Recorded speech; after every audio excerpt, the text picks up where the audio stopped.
Hey guys welcome back അടുത്തൊരു വീഡിയോയിലേക്ക് കേട്ടോ. അപ്പോൾ ഞാൻ എൻ്റെ സ്കൂളിലേക്ക് വരുന്നു. ഞാൻ അവിടെ ഫുട്ബോളിൻ്റെ കോച്ചിട്ട് വർക്ക് ചെയ്യില്ല. അപ്പോൾ നമുക്കിന്ന് സ്പോർട്സ് എടുക്കണം അവിടുത്തെ. അപ്പം നമ്മൾ അതിന് വേണ്ടി പോകട്ടെ സ്പോർട്സ്. ഞാൻ നേരത്തെ എത്തിയതുകൊണ്ട് ട്രാക്കൊന്നും പഠിച്ചിട്ടില്ലായിരുന്നു. പിന്നെ ഞാൻ ചെന്ന് ട്രാക്കൊക്കെ വെച്ചിട്ടുണ്ടായിരുന്നു. അത്യാവശ്യം നമ്മുടെ പിള്ളേരെയൊക്കെ വിളിച്ചിട്ട് പിന്നെ അപ്പം തന്നെ അവിടെ പരിപാടിയൊക്കെ സ്റ്റാർട്ട് ചെയ്തിട്ടുണ്ടായിരുന്നു.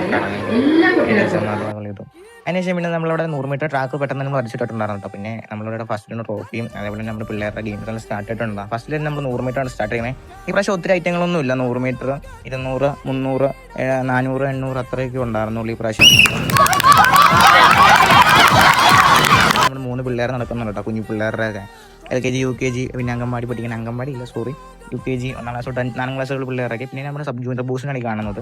ജൂനിയർ ബോയ്സിൻ്റെ അതേപോലെ തന്നെ ഗേൾസിന് ഇതേപോലെ ഉണ്ടായിരുന്നു. ഗേൾസിന് 100 മീറ്റർ ഫൈനൽ. നമുക്ക് കാലാവസ്ഥ അനുകൂലമല്ലാത്തതുകൊണ്ട് നമ്മൾ പെട്ടെന്ന് ജസ്റ്റ് റൗണ്ടിലാണ് നമ്മൾ ഈ പ്രാവശ്യം പിള്ളേരെല്ലാം ഓടിക്കുന്നത്. നമ്മൾ ട്രാക്കൊന്നും വരച്ചിട്ടില്ല. റീസൺ എന്ന് വെച്ചാൽ മഴ പെയ്ത് നമുക്ക് ഭയങ്കര പണിയാവും. ഞാനൊക്കെ പഠിക്കുമ്പോഴത്തേക്കുള്ള സമയത്ത് ഫുൾ ട്രാക്കൊക്കെ വരച്ച് ഇഷ്ടം പോലെ ആൾക്കാരാണ് ഗ്രൂപ്പിൽ തന്നെ ഓടാൻ വേണ്ടി എല്ലാം ഇതില്ല. പക്ഷേ ഈ പ്രാവശ്യം അങ്ങനെയൊന്നും ഒത്തിരി ഒന്നും ഉണ്ടായില്ല. അല്ലെങ്കിൽ കോമ്പറ്റീഷനും ഇല്ലായിരുന്നു. പിള്ളേർ കുറവല്ലേ, അതുകൊണ്ടൊക്കെ ആയിരിക്കും.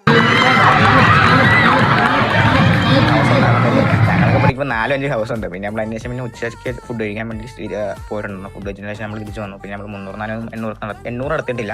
പിന്നെ റിലേ ആണ് നടത്തിയില്ല കൂടെ നന്നായിട്ട് എനിക്ക് തോന്നുന്നത്. റിലേ ആണെങ്കിൽ നമ്മുടെ റിലേ ഒക്കെ ഉണ്ടായിരുന്നു കേട്ടോ. നല്ല അടിപൊളിയായിട്ടാണ് അവർ ചെയ്തത്. അതിന് ജൂനിയേഴ്സിനായിരുന്നു ഭയങ്കര വാശി. പിന്നെ അതിന് ശേഷം അവരുടെ നമ്മുടെ റിലേക്കുള്ള ഇതൊക്കെ കഴിഞ്ഞ കേട്ടോ. ജൂനിയേഴ്സിന് നമ്മൾ സ്പോർട്സ് തീർന്നായിരുന്നു. പിന്നെ നമ്മൾ നമുക്ക് ക്യാമ്പ് ഉണ്ടാവും. നമ്മൾ 4 മണിക്ക് നമ്മൾ ക്യാമ്പ് സ്റ്റാർട്ട് ചെയ്ത് നമുക്ക് 4-5 മണിക്ക് മുമ്പ് ക്യാമ്പ് തീർക്കണം. പിന്നെ നമ്മൾ പെട്ടെന്ന് തന്നെ ഒരു വാപ്പിന് ശേഷം പിന്നെ നമ്മൾ 2 ടീമാക്കിയിട്ട് നമ്മൾ കളിക്കാൻ പോകട്ടോ. വേറെ ഒന്നുമില്ല. ഇനി സബ് ജൂനിയേഴ്സ് നമുക്കൊരു കളി വന്നിട്ടുണ്ട് ഉടനെ തന്നെ. അപ്പോൾ അതിന് വേണ്ടി നമ്മളിപ്പോൾ ചെയ്യുന്ന സ്കൂൾസ് അല്ല അല്ലാണ്ടൊരു ടൂർണമെന്റ് ഉണ്ട്. അപ്പോൾ അതിന് വേണ്ടി പോകണം. അപ്പോൾ നമ്മൾ ജൂനിയേഴ്സ് സബ് ജൂനിയേഴ്സിൻ്റെ ടീമാക്കിയിട്ട് കളിച്ച് ഞാനപ്പോൾ സബ് ജൂനിയേഴ്സിൻ്റെ കൂടെയാണ് കളിച്ചത്. അപ്പോൾ നമ്മൾ ഇന്നത്തെ ക്യാമ്പ് പെട്ടെന്ന് തന്നെ നിർത്തിയിട്ടുണ്ടായിരുന്നു. നമ്മൾ തിരിച്ചു പോകണം. അപ്പം ഇതേ കണ്ടില്ലേ മൊത്തം ഒരുമാതിരി ഷോക്കായിട്ടിരിക്കുകയാണ്. പിന്നെ അപ്പോൾ ബസ് മോട്ടുണ്ടായിരുന്നു. പിന്നെ നമ്മൾ ബസ്സിനകത്ത് റീബസ് ആകുമ്പോൾ 5 ആകുമ്പോൾ എത്തും. പിന്നെ നമ്മൾ 5:27 പിന്നെ ഞാൻ വീട്ടിൽ 2 പറത്ത് കിട്ടുന്നവരെ ബൈക്ക്